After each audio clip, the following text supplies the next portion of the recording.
Hey Sham, how are you? Good, Alex. Thanks for asking.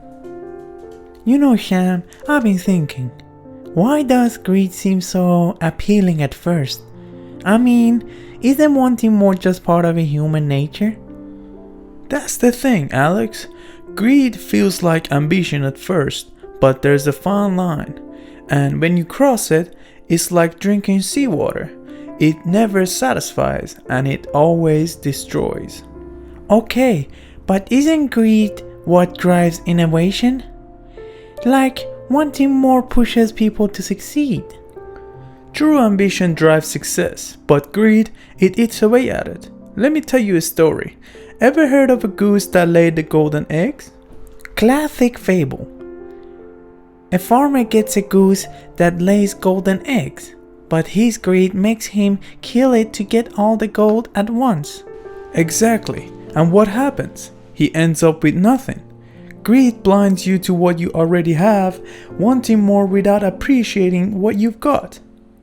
That's where the damage starts. Sure, but that's just a story. Does it really play out like that in real life? Oh, absolutely. Take the housing market crash in 2008. Bankers were driven by greed, selling mortgages they knew people couldn't afford, just to make more money. And what happened? Millions lost their homes, their jobs, the economy tanked. Yeah, I remember that. So greed doesn't just hurt the person who's greedy, it ripples out, hurting everyone. Exactly. Let's bring it closer to home. Have you ever had a friend who just couldn't share?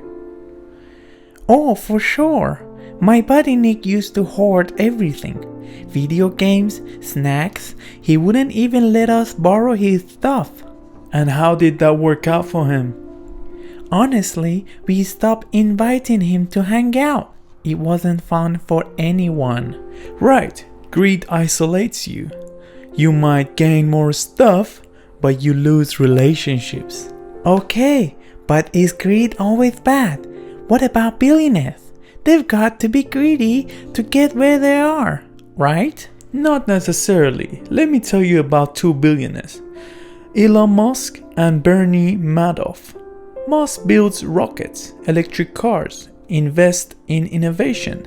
Sure, he wants to succeed, but he's creating value. And Madoff? Pure greed. He ran the largest Ponzi scheme in history, robbing people of their life savings. He wasn't building anything, just taking. And where did it land him? In prison, with a ruined legacy. So the difference is in intention. Exactly. If your ambition lifts others, it's noble. If it's just about hoarding more for yourself, it's toxic. Okay, but how do we recognize when ambition turns into greed? Ask yourself, at what cost? Are you sacrificing your values, your relationships, or even your health? Here's another example.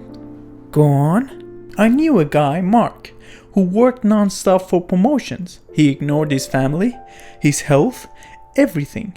By the time he got the corner office, his wife had left him, and he didn't even recognize himself in a mirror. That's heavy. It is, and there's a kicker. When he finally got what he wanted, it didn't make him happy. Greed tricks you into thinking happiness is just one more step away. So how do we fight it? Gratitude. Take a moment to appreciate what you already have. And generosity. Giving reminds you that there's more than enough to go around. Like paying it forward? Exactly. And remember, life's not a race to accumulate the most. It's about connections you make and the value you bring. You know, Sam, you've got a way of making things click. It's not me, Alex. It's the stories. They're everywhere. You just have to look. Don't forget to subscribe, like, and comment.